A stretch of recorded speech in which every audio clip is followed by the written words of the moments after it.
बिस्मिल्लाहिर्रहमानिर्रहीम अस्सलाम वालेकुम।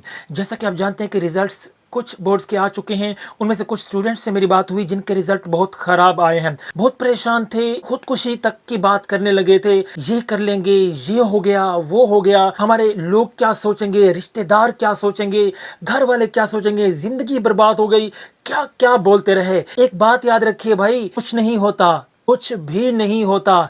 क्यों? क्योंकि ये आपकी जो स्टडीज़ है ना, ये जो पढ़ाई है, ये आपके लाइफ नहीं, सिर्फ आपकी ज़िंदगी का हिस्सा है। It is the part of your life. So हमारी ज़िंदगी में कई ऐसे चीज़ें हैं जो कि हमारी ज़िंदगी में शामिल हैं, ज़िंदगी का हिस्सा है। अगर उनमें कोई उतार चढ़ाव आता है, हमें कोई फ़र्क नहीं पड़ता। तो आपकी स्टडीज़ भी ऐसे ही है। बात को ज़रा समझिए। मैं आपको मिसाल देता हूँ। गेम्स हैं कुछ जिन्हें आप बहुत पसंद करते हैं।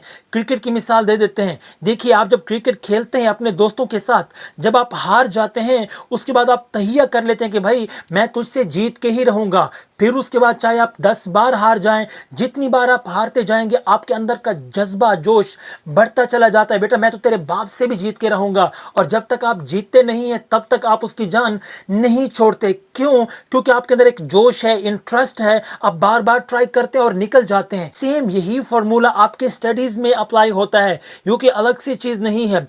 दुनिया में कई ऐसे लोग हैं जो कि अपने स्कूल्स में बार बार फेल हुए, लेकिन आज अमीर तरीन लोगों में, इज्जतदार लोगों में शामिल होते हैं। मैं एक मिसाल आपको देता हूँ, जैक मा की मिसाल देता हूँ। ये वो शख्स है जो कि स्कूल में मुसलसल 3 साल तक फेल होता रहा। मर मर के पास होने के बाद आगे यूनिवर्सिटी में, हार्वर्ड यूनिवर्सिटी में इस शख्स को दाखिला नहीं मिला। 10 बार ट्राई करने के बाद इसने छोड़ दिया। उसके बाद 30 जगहों पे जॉब्स के लिए अप्लाई किया इसने, हर जगह पे इसे रिजेक्ट कर दिया गया।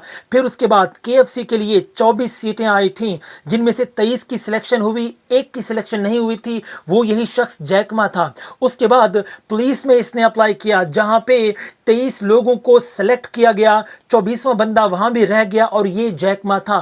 फिर उसके बाद रिश्तेदारों से कुछ पैसे उधार लेने के बाद एक कंपनी शुरू की, वहां भी लोगों ने इसे टोंट किया, बातें सुनवाई, बेटा तो कुछ नहीं कर सकता क्योंकि हर जगह पे तुझे रिजेक्ट किया गया। और ये चीज़ हमारे मुआशरे में पाई जाती है।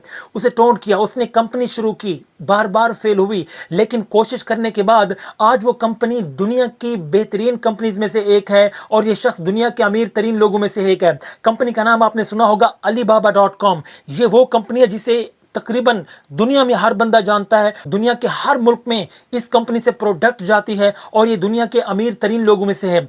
क्यों? कौन सी चीज थी जिसने इसको कामयाब किया? इंटरेस्ट था। जब उसने अपने काम में इंटरेस्ट लेना शुरू किया, दिलचस्पी लेना शुरू की, जो चीज़ इसको समझ नहीं आती थी उसको समझना शुरू किया, तब से वो शख्स कामयाब होता गया। इन चीज़ों का हमारे कई लोग देख के कहते हैं, ओ भाई उसकी किस्मत थी, उसकी किस्मत अच्छी थी, उसको पैसा मिल गया। ओ भाई, किस्मत विस्मत कुछ नहीं होती, इंसान के हाथ में होता है सब कुछ।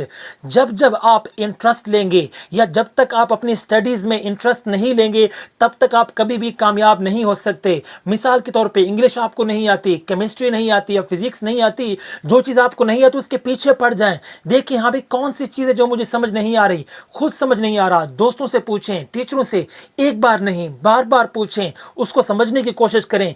जो चीज़ आपको मुश्किल लग रही है उसके पीछे पड़ जाएं, उसको समझने की कोशिश करें।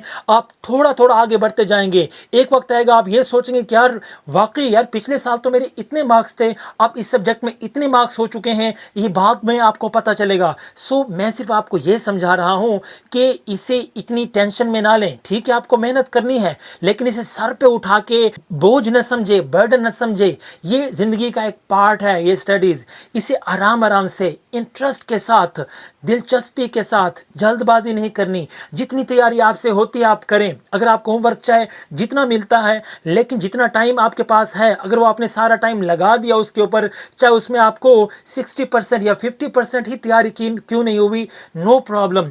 आप अपना काम कीजिए, बाकी काम अल्लाह ताला पे छोड़ दीजिए। जब तक आप इंटरेस्ट नहीं लेंगे, आप मेहनत नहीं करेंगे, तब तक कुछ नहीं होने वाला। सो जो चीज़ आपको मुश्किल लगती है, इंटरेस्ट पैदा करें। अब जिनकी सप्ली आई हैं, जो फेल हो चुके हैं, अब कई लोग ऐसे होंगे स्टूडेंट्स जो बुक को हाथ भी नहीं लगाएंगे कि यार मैं पढ़ पढ़ के थक गया हूँ, मैंने अब इसको नहीं पढ़ना, फेल है तो फेल सही। असल बात ये नहीं है, असल बात ये है कि आपने उसको समझा ही नहीं। जो पॉइंट्स जो आपको क्लियर नहीं है, जो कॉन्सेप्ट्स आपको क्लियर नहीं है, आपने उन्हें समझा ही नहीं है। उनको समझिए, कोशिश करिए, बार बार पढ़िए, आप देखिएगा कि आपको समझ में आ जाएंगे। कोशिश तो करिए, नमाज पढ़िए, दुआ कीजिए, फिर देखिए कैसे अल्लाह ताला आपके लिए आसानियां पैदा कर देता है। परेशानी वाली बात नहीं है, कुछ नहीं होता, फेल होने से कुछ भी नहीं होता, चंद दिन बाद सब कुछ नॉर्मलाइज हो जाएगा। ये सिर्फ इंसानी सोच होती है कि ये हो जाएगा, वो हो जाएगा। सो प्लीज छोड़िए इन चीज़ों को, अपने काम पे तवज्जो कीजिए। जो हो गया वो आपका माजी था, गुजर गया, माजी वापस नहीं आने वाला। आगे जो होने वाला है मुस्तकबिल, उसके लिए सोचें। मुस्तकबिल में बेहतरी करने के लिए या पास होने के लिए, कामयाब होने के लिए आपको अपने प्रेजेंट को बेहतर करना पड़ेगा। देखिए कौन सी कमी आप में थी, उस कमी को दूर कीजिए, उन सब्जेक्ट्स को इम्प्रूव कीजिए। आप देखेंगे इंशाल्लाह आपके बेहतरीन मार्क्स आएंगे। उम्मीद है ये पॉइंट्स आपको क्लियर हो चुके होंगे। अगर कोई क्वेश्चन है या कोई और आपके ज़हन में कोई भी राय है तो आप नीचे कमेंट बॉक्स में आप पूछ सकते हैं, बोल सकते हैं। Thank you so much. Allah हाफिज़।